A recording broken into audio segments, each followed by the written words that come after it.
My name is Zack Thompson. I'm on staff here at Calvary Bible Church. And first and foremost, so excited to be gathered and worshiping with our friends from Uri Church as we both get to normally be in this building. Now we get to be not normally gathered together outside, but it's such a special service that we do once a year where we remember that we are not a building, we're not locked away inside, but we are in this place that God has us for a reason.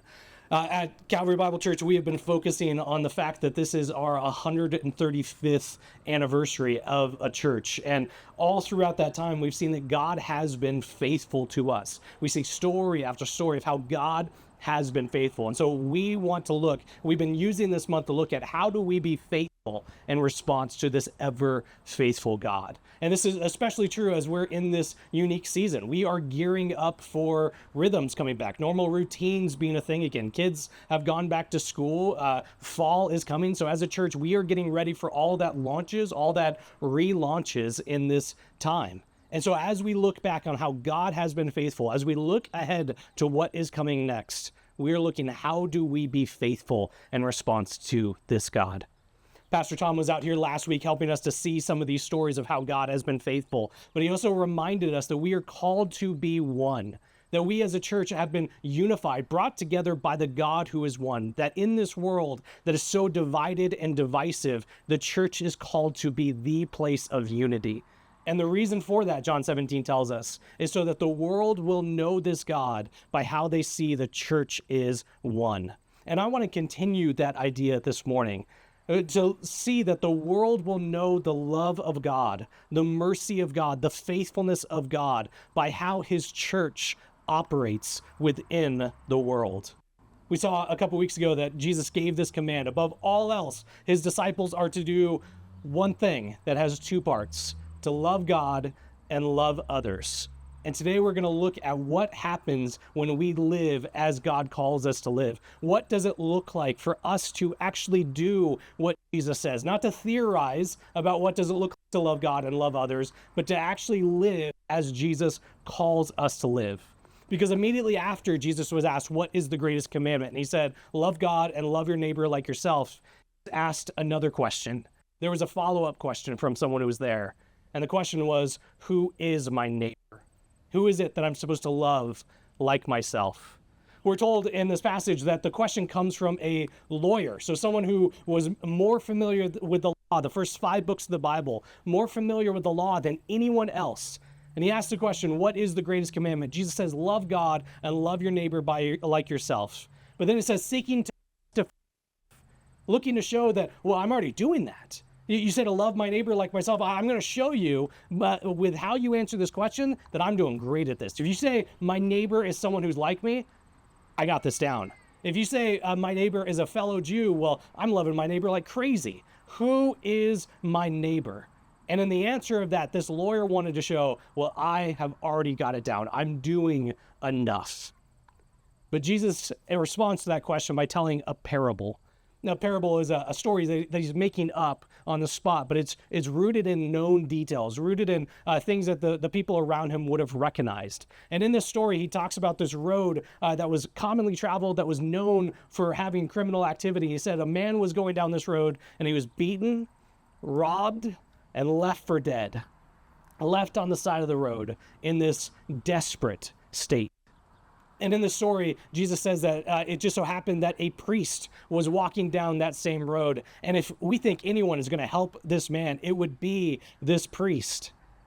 But he instead crosses to the other side of the road.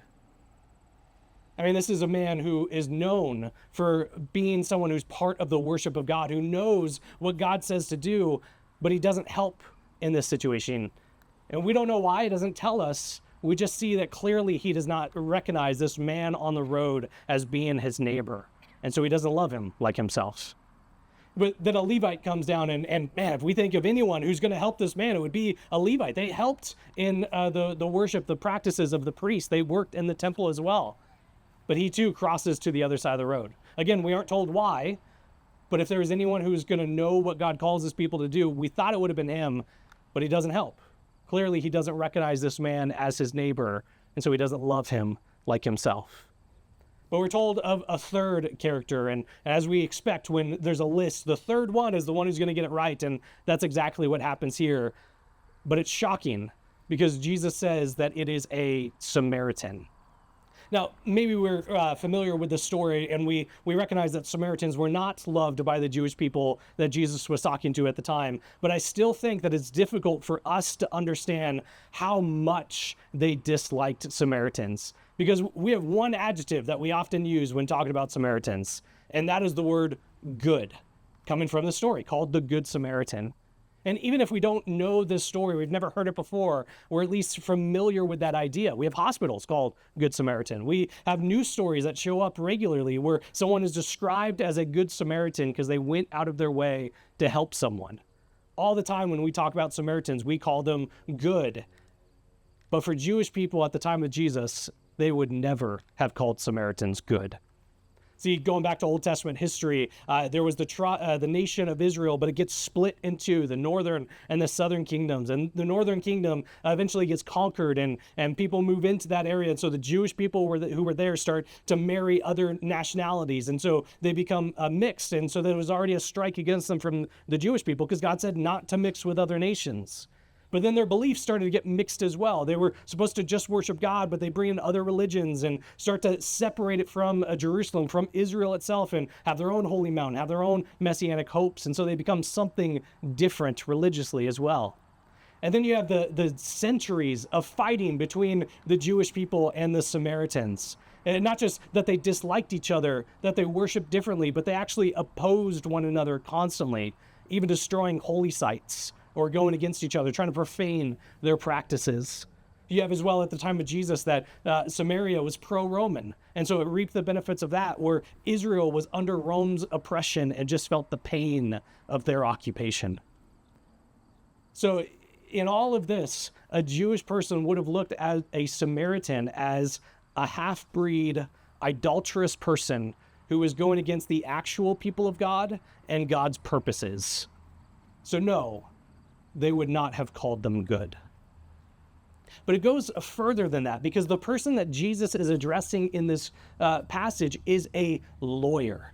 And a lawyer is someone who is trying to follow God's law as closely as possible, to stick as close to him as he can. So as we think of what he would have thought of Samaritans, it's more than this, they're people who worship differently than him. It's more than just he disliked them. He's coming from centuries of hatred towards these people, centuries of dislike, centuries of opposition. And he himself would have been chief in saying, if there is anyone I hate most in the world, it would be Samaritan. And in this story, that's who Jesus uses as his positive example.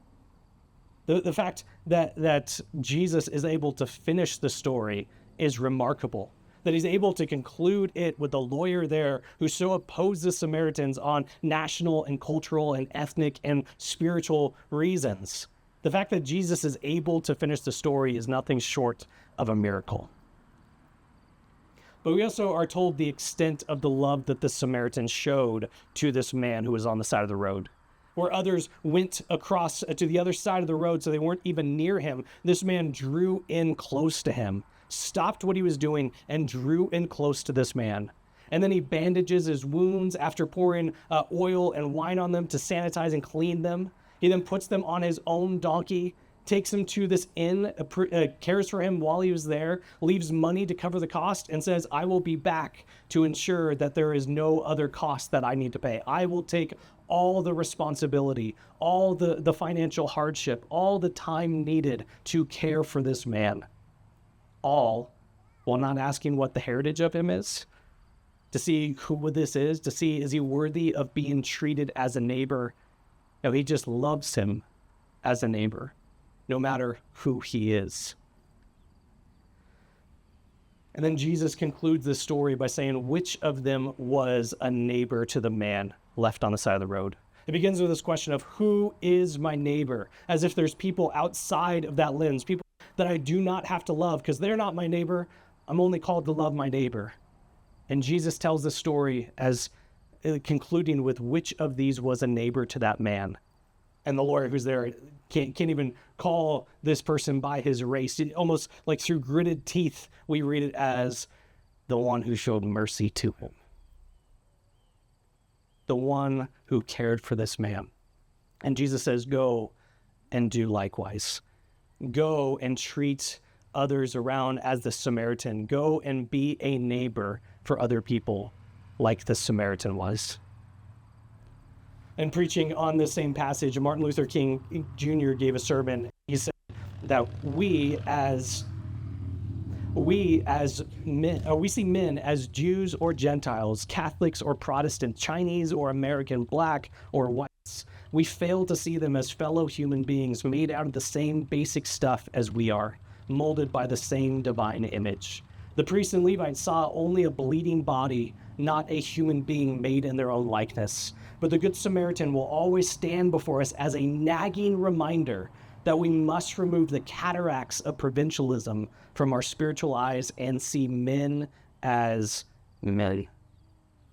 This lawyer asked, who is my neighbor? Who do I not need to see as a man or as a woman? Who do I not need to care for? But Jesus instead, in telling the story, flips it around to where the question that we ought to be asking is not who is outside of the love that I need to show, who am I not responsible for caring for? Jesus flips it around. So the question then is, am I being a neighbor?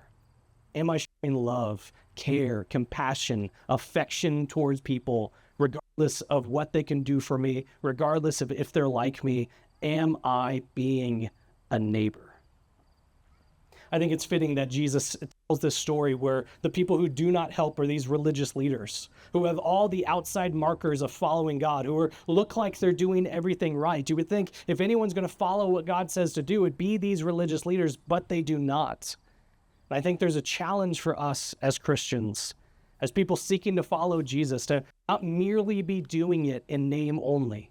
As we seek to be Christians, not merely have all of the outside markers of being someone who follows him. That we as a church don't just do churchy things, but that we actually do what Jesus commands us to in this passage, to go and do likewise, to love your neighbor as yourself, like what we see this Samaritan do. As we read through this passage, I think there's three things that it shows us about what this love is to look like. Three things that come from this passage that help us to see what does this love for neighbor as we love ourselves, what does that look like? And first and foremost, I think it points to the fact, as all the Bible points to, is that love is evidence. Love is evidence.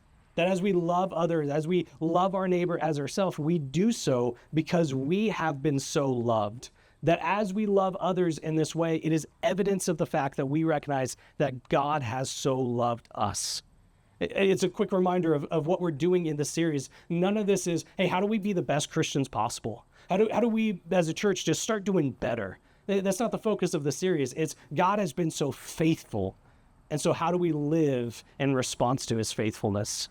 It is always a response to what God has already done. And so we love as evidence, that we love in response to what God has done. And that's the model that we see all throughout the Bible. It almost always is God shows up or someone speaks for God saying, this is who your God is. This is what he's like. This is what God has done for you. And so here is how you are to live. Love is a response. It is evidence of the fact that we have been so loved by this God. Second, love is costly. Love is costly. And we see that with all that this Samaritan does for this man, that he draws near to him. He doesn't know what the situation is. Are the robbers nearby? Are they lying in wait? Is he a decoy? Is he a trap? No, he just goes near to this man. And then he bandages him, pours wine and oil out.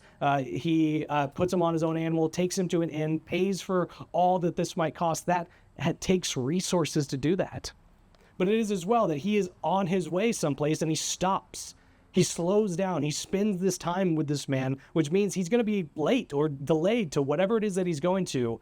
And he's going to be delayed on the way back because he's going to stop at the inn again, he promises. It is inconvenient to love this man. But you have as well no concept of being repaid for any of this. In fact, it's knowing that he can't be repaid for this because this man was robbed. He has nothing left. All of that points to how costly it is to show love in this way. And as this Samaritan is an example for us of how we are to love our neighbor as ourselves, it points to the example that we are to love in a way that's costly. This means that we are using time on things that we might otherwise use for ourselves or for other good things that God might have for us, and yet we are using that time to show love to another person. It takes resources. People have needs, physical needs that we can help meet to show our care and interest and love for them in this way. And that those resources might be used for other things, or finances as well. They might have a monetary need, and we might have money that's set aside for something other than this, and yet using that in a way to show love for this person. It takes intentionality. And so often our focus is not on who is around me that I might be showing love to in this time. And so it takes putting reminders in our calendar. It takes scheduling our time in a way that leaves room for us to see who might God have for me to love as my neighbor today. But again, all of this goes back to how we have been loved. It's not just go and try harder. It's recognize how you have been loved first. Because is there a greater cost that was paid to show love than what Jesus paid for us? That while we were still sinners, you and me are the ones that Christ died for. That he went to this cross, died a death that he did not deserve, paid this incredible price to show the love that he has for us. And third, we see love is indiscriminate. Love is indiscriminate. We see that with this passage. This Samaritan is called to love this person, even though he doesn't know. We're not told the identity of this person, just that he acts as a neighbor to them, even not knowing who they are. And so for us, we love those who are easy to love, but we're also called to love those who are difficult. It's really hard to love them.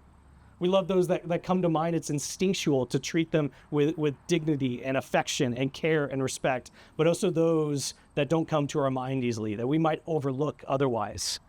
We're called to love those who are near to our lives, but also those who are not part of our group at all. And once again, I will go to because of how we have been loved. See, we have all turned away from God. We have made ourselves enemies of this God, and the result of our sin, it left us beaten, broken, with nothing to hold on to, as if we're lying on the side of the road. And we have a Jesus who came to us, though we did nothing to earn it, nothing to deserve it, and he poured out his love on us. Love is indiscriminate. And so how do we start this? We see the command of Jesus twice in this passage: go and do this. Go and put this teaching into practice, not merely come up with concepts for it, but to actually follow, to actually be faithful. As Jesus commands us to love in this way, and we see in this passage that it's evidence of how we have been loved, it's costly, it's indiscriminate. How do we start loving in this way? And maybe it is starting with your physical neighbor, someone who lives near you in proximity. Sometimes we know who our neighbor is, but other times we might not have talked to them at all, or a conversation with them is just real surface level. So it's going to be uncomfortable. It's going to be awkward. They live right next to me. I might see them all the time, and I'm supposed to start a conversation of how I am to love them. Yes. Or it might be people that we see often, people who go to our school or work with us, or we see them on our commute, those that we regularly happen to meet. We can start by loving those that God has put in our life in that unique way. And it's as we begin to do this, as we begin to actually live as Jesus calls us to live, that this creates a habit in us. It might not always come to mind for us to show love towards those that we don't know or are difficult. But as this becomes a habit, one that we're putting into practice, it starts to become instinct. It may happen that we're going down a road and we're seeing someone laying on the side of it, and we can show care and compassion to them. But that instinct doesn't happen overnight. We put it into practice now. Maybe it is that we hear this passage, this well-known passage, and we start thinking about the people that we already love enough, or the people that are in our life that we have really good reason to not show love to, seeking to justify ourselves. But what Jesus is doing in this passage is from the very beginning addressing resistance, addressing reasons why people are hesitant to live as he calls us to. He already gave all the teaching. He says, love God, love others. And there was this man seeking to justify himself, seeking to find what is the out, what is the reason to not do this to the full extent. But Jesus' call is to go and do this, to put this into practice. That is what he has us here for. I remember a sermon that I listened to from a pastor and author named Ray Ortlund, and he started the sermon off by interviewing a man about what was it like to grow up in 1950s Alabama, especially as this man he was interviewing was black. And he talked about the pain and discrimination that he went through for that, the separation that he had to endure, all of the difficulty that came. There's one part where he was telling a story. He was sleeping for the night in a church that they had, and it is woken up by this explosion just ringing throughout. And it's the 1950s, so his reaction is, "Oh, it's the Russians. The Russians have started to attack." But it was a different group of people. It was actually his fellow Americans who was treating him as less than a person. And as he's talking about all of this, he's sharing how difficult it is to remain faithful when there's so much pain, when there's so much difficulty, when there's so much opposition. It is so hard to remain faithful when things are so difficult. And yet what he did was he went back to the Word of God. And what he saw there is there's a God who is opposed to injustice. What he saw there is a God who loved him even in the times that he felt unloved. He would listen to sermons often. He'd listen to sermons from Martin Luther King Jr., much like what we quoted from earlier. And in doing all of this, of being reminded what God's truth was, he saw that the call to be faithful, even if that came at such a great price, to live as God called him to. And then he connected it to the story of the Good Samaritan at the end.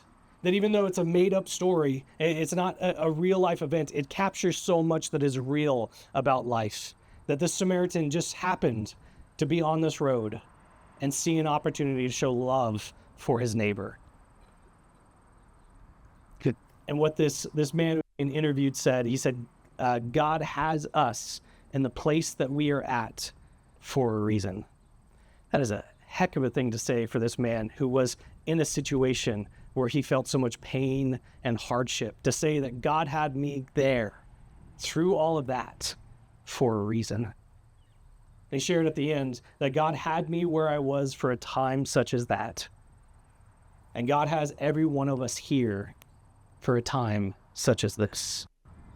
See, God has us in this place, on this corner of York and 120th. In the place that we are for a reason more than just, this is where the building is. He has us here surrounded by neighbors for us to be a neighbor towards, surrounded by people for us to love. That God has you in this church for more than just your personal growth, but he has you around people to love them. God, you have your home for more than just recharging, then a place to contain your stuff. God has you there around people to love them. God has you, and you have your work for more than just a paycheck. God has you there around people to love them. You're in your school. You're on your team. You're part of whatever group that you are for more than just your knowledge, your expression, your delight. God has you there around people to love them. You have your places that you go to, your regular grocery stores, restaurants, coffee shops, wherever it might be, for more than just your routines, for more than your provision. God has you there around people to love them as a neighbor, as yourself. Where is the place God has you? Where is the place that God has uniquely situated you in life? But wherever that is, you have neighbors. And we love them as evidence of how we have been loved. We love them even as it's costly. We love them indiscriminately. Jesus says twice in this passage, go and do this. And as we think about what does it look like to be faithful in response to God's overwhelming faithfulness over the last 135 years. What a great picture we have of it this morning, where we step out from behind the doors, come out into this area, surrounded by the people God calls us to love. Let me pray for us. Father, we are so grateful for this time to do things a little bit differently, to step outside, even as it's hot, even as there's sounds, even as people are staring, even as there's bugs and things to be distracted by. But we do all of this because we recognize that you have brought us together as a people. You have made us one, and we are excited that we get to be together in one service today as one church, even made up of Uri and Calvary. That you have made us people who live in this world and are examples of your love and faithfulness and care for others by how we live in this world. And so we want to always remember that though you give us this building, and we are so grateful for the gift that is, that we are never shackled to a building. Instead, you put us where we are, wherever that might be, wherever we live, wherever we work, wherever we play. You put us uniquely in that situation as a way to point people back to you. That we live in this world as examples of your love so that people might know who you are. That you call us in response to your overwhelming faithfulness, your tremendous love, to love in the way that you have loved us. That you gave your life, that you died so we might so that we might live, so that you have done it all. So we just live out of your mercy and grace. So it's to you and you alone we pray. Amen.